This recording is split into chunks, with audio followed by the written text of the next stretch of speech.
Hello class second. आज हम आपकी हिंदी की बुक में पार्ट 2 का पाठन करेंगे। आपका पार्ट 2 है आकाश में एक घर। तो चलिए स्टार्ट करते हैं पढ़ना। एक गरीब आदमी था। वह हमेशा अमीरों का मजाक उड़ाया करता था। कभी कभी वह राजा का भी मजाक उड़ाने लगता था। इस बात से राजा उस आदमी से नाराज रहता था। समझ में आया? एक गरीब आदमी था जो हमेशा जो पैसे वाले लोग होते हैं ना, अमीर लोग, उनका मजाक उड़ाया करता था। और राजा तो कितने पैसे वाले होते हैं, तो वो राजा की भी मजाक उड़ाया करता था। इस बात से ना जो राजा था वो बहुत गुस्से में रहता था। एक बार राजा ने उस आदमी को बुलवाया और कहा, मैंने सुना है कि तुम बहुत चतुर हो। क्या तुम मेरे लिए 3 दिन के अंदर आकाश में घर बना सकते हो? तुम्हें जितने आदमियों की ज़रूरत होगी उतने तुम्हें मिल जाएंगे। लेकिन एक बात याद रखो, यदि तुम आकाश में घर नहीं बना सके तो मेरे सिपाही तुम्हें मार देंगे। तो आपने क्या समझा इसमें? कि इसी बात से गुस्सा था वो राजा, तो वैसे ही उससे पहले से ही तो उसने उस आदमी को बुलाया और उससे कहा, क्या मैंने सुना है तुम बहुत इंटेलिजेंट हो, बहुत चतुर हो। क्या तुम मेरे लिए 3 दिन के अंदर आकाश में घर बना सकते हो? तो और तुम्हें जितने आदमी चाहिए उतने आदमी मैं तुमको दूंगा। लेकिन अगर उसने एक शर्त भी रखी साथ में कि अगर तुमने 3 दिन के अंदर मेरा घर आकाश में नहीं बनाया तो मैं तुम्हें मार दूंगा। मैं आकाश में घर बना दूंगा, उस आदमी ने कहा और अपने घर चला गया। इस समस्या का हल वह सोचने लगा। सोचकर उसने एक पतंग बनाई और उसमें एक छोटी सी घंटी बांध दी। एक बड़े से धागे के सहारे पतंग को एक पेड़ की ऊंची डाली पर बांध दिया। समझा बेटा आपने इसमें क्या हुआ?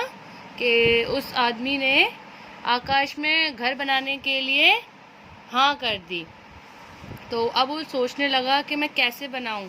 तो फिर उसने माइंड में एक आइडिया आया कि चलो उसने एक पतंग बनाई और उस पतंग पर एक छोटी सी घंटी बांध के उसमें धागे से पतंग के सहारे लटका दी।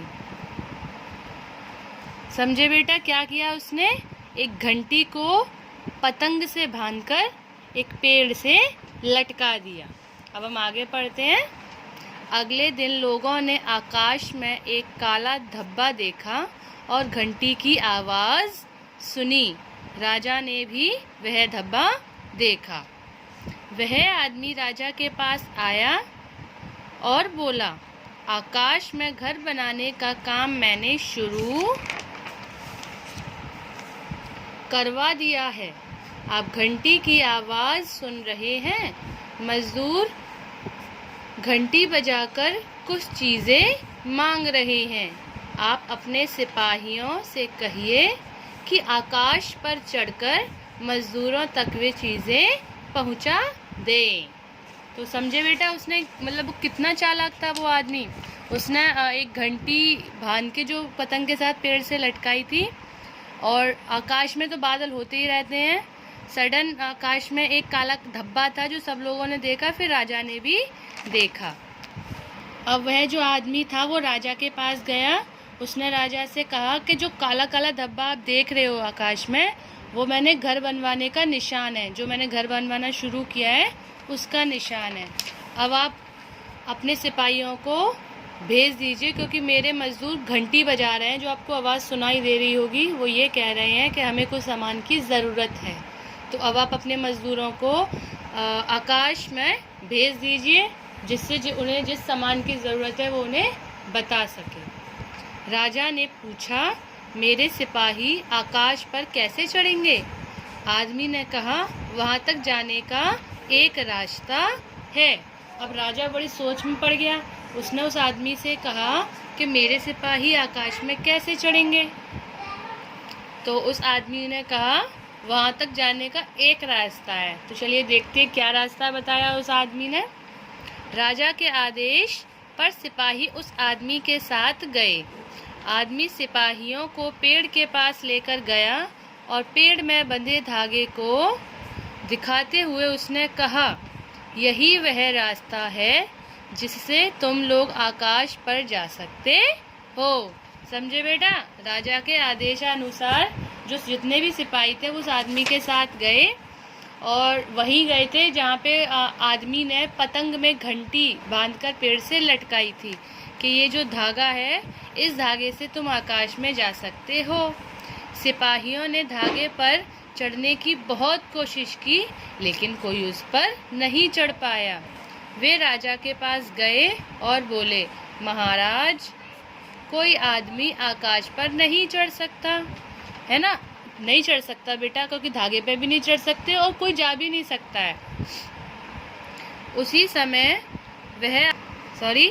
राजा ने जवाब दिया, ठीक कहते हो, आकाश पर कोई नहीं चढ़ सकता।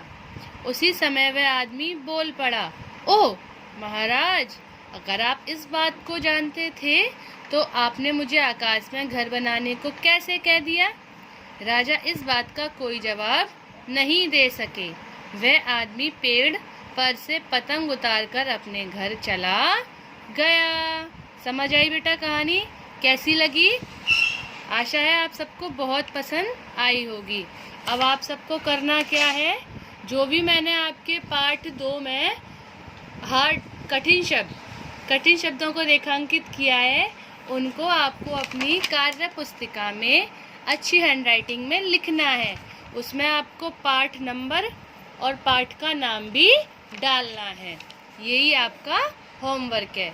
सबको ये कहानी अच्छे से पढ़नी है और इसके कठिन शब्द अपनी नोटबुक में लिखने हैं। ठीक है बेटा? बाय।